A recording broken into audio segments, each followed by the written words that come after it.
चलिए देखते हैं रासायनिक अभिक्रिया एवं समीकरण के का जो चैप्टर है उसमें हम बोले थे कि 4 टॉपिक है जो बहुत ज्यादा इंपॉर्टेंट होता है, उसमें से 2 टॉपिक हमसे आपको बता दिए थे। आज हम लोग तीसरा टॉपिक चलेंगे। तीसरा टॉपिक क्या था? चित्र संबंधित प्रश्न, मतलब चित्र से संबंधित प्रश्न कुछ पूछे जाते हैं और इनमें से यही 5 चित्र है जो ज्यादातर पूछा गया है। इसके बाद और कोई चित्र आपको नहीं पूछा जाता है, ठीक है। तो इनमें भी ज्यादा हार्ड नहीं है, बस ये जो चित्र दिख रहा है आपको, ठीक है, ये जो आपको चित्र दिख रहा है और आपको जो ये चित्र दिख रहा है, ध्यान से देखिएगा, ये वाला चित्र, ठीक है। इन दोनों चित्र से, इनसे और इनसे आपको कोई क्वेश्चन नहीं पूछता, आपसे क्वेश्चन नहीं पूछता। आपसे क्या कहता है कि जैसे यहाँ पे ये जो आपको दिख रहा है ना सारा जो क्या क्या चीज है, ठीक है, उसी में से आपको यहाँ पे 1 नंबर लिख देगा, इसको मिटा देगा और 1 नंबर लिख देगा, बोलेगा यहाँ क्या होगा, ठीक है। ये इसी में यहाँ पे 2 नंबर लिख देगा, बोलेगा यहाँ क्या होगा। ये इसी में यहाँ 3 नंबर लिख देगा तो बोलेगा यहाँ क्या होगा। बस आपको फिगर देखना है, कहाँ किनका नाम है ये देखना है, सिर्फ इसमें और इसमें। कोई दिक्कत? क्वेश्चन भी पूछा जाता है तो इसलिए आप थोड़ा सब चीज देख लीजिएगा, उससे थोड़ा ज्यादा देख लीजिएगा तो कुछ हो नहीं जाएगा, ठीक है। तो देख लीजिएगा। अब इसके बाद फिर ये जो प्रश्न है और आपसे ये जो प्रश्न है, ये दोनों प्रश्न से सवाल भी पूछा जाता है, ठीक है। तो आपको हम सबसे पहले इस फिगर, जो फिगर 2 है, ठीक है, जो चित्र 2 है, इस अपने स्क्रीन पे क्वेश्चन देखिए, जो दूसरा चित्र था उसका क्वेश्चन, ठीक है। इनमें होने वाली अभिक्रिया का संतुलित रासायनिक अभिक्रिया लिखिए। तो संतुलित रासायनिक अभिक्रिया लिखने का मतलब कि इसका फॉर्मूला आपको लिखना है। देखिए उसका आंसर भी आपको दिख रहा होगा, ठीक है। तो देखिए पहला नंबर का आंसर क्या है? Na2SO4 प्लस BaCl2, ये दोनों रिएक्शन करेगा, ये दोनों अभिकारक है और फिर BaSO4 प्लस 2NaCl बनाएगा, ठीक है। दूसरा सवाल है होने वाली अभिक्रिया का नाम लिखिए।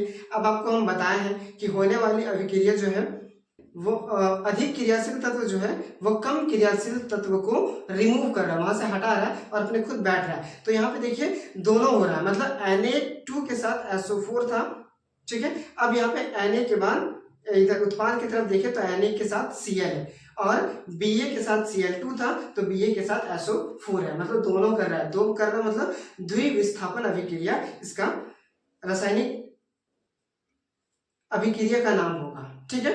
इसके बाद कहता है क्या कोई अवक्षेप बनता है?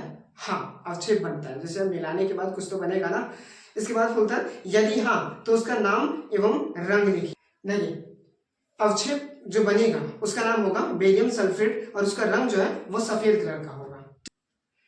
अब हम लोग देखते हैं तीसरा फिगर। तीसरा फिगर से सवाल पूछता हूं, ठीक है। तो तीसरा फिगर का सवाल देखिए आपकी स्क्रीन पे होगा। पहला है कॉपर के लाल भूरे चूर्ण को चित्रानुसार गर्म किया गया, ठीक है, गर्म किया गया, प्रोसेस हुआ। इसके बाद उसमें पहला नंबर और दूसरा नंबर का नाम लिखिए। तो पहला नंबर किनको बोला जा रहा है? इनको, ये जो मेरा नाम है ना कॉपर ऑक्साइड, ये पहला नंबर यहाँ दिया हुआ है और यहाँ दूसरा नंबर दिया हुआ है। तो अगर ये हमको पता रहेगा तो हम तो लिख देंगे पहला नंबर पे क्या है और दूसरा नंबर पे क्या है। फिर है इनमें होने वाली अभिक्रिया का नाम लिखिए। इनमें जो हो रहा है ना अभिक्रिया, उनका नाम लिखिए। तो इनमें जो है वो रेडॉक्स अभिक्रिया, रेडॉक्स अभिक्रिया हो रहा है, ठीक है। और इसमें तीसरा सवाल है अभिक्रिया के लिए संतुलित समीकरण।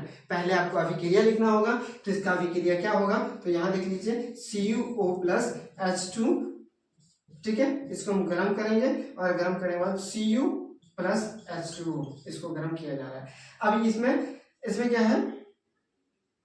इसको बोला संतुलित कीजिए। तो संतुलित क्या करना? Cu देखिए, अगर संतुलित करने आप नहीं जानते और अगर आपको सीखना है तो इससे पहले हम वीडियो बनाए हैं, ठीक है, वो वीडियो, इस वीडियो में जाइए और आराम से आप संतुलित करने के लिए सीखिए। बहुत आसान ढंग है संतुलित करना। इस वीडियो को देखने के बाद आपको बहुत आसान लगेगा, ठीक है। तो देखिए Cu यहाँ एक है, यहाँ एक है, संतुलित है।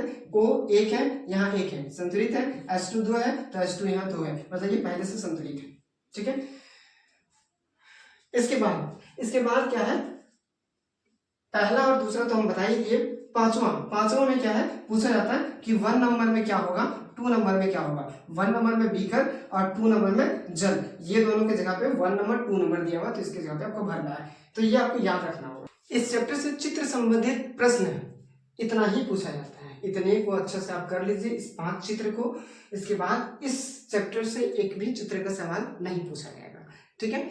इनके बाद हम लोग चलेंगे चौथा इंपॉर्टेंट टॉपिक जो मेरा था उपचयन और अपचयन, ठीक है, रिडक्शन और ऑक्सीडेशन, ठीक है, इन्हें हम लोग देखेंगे।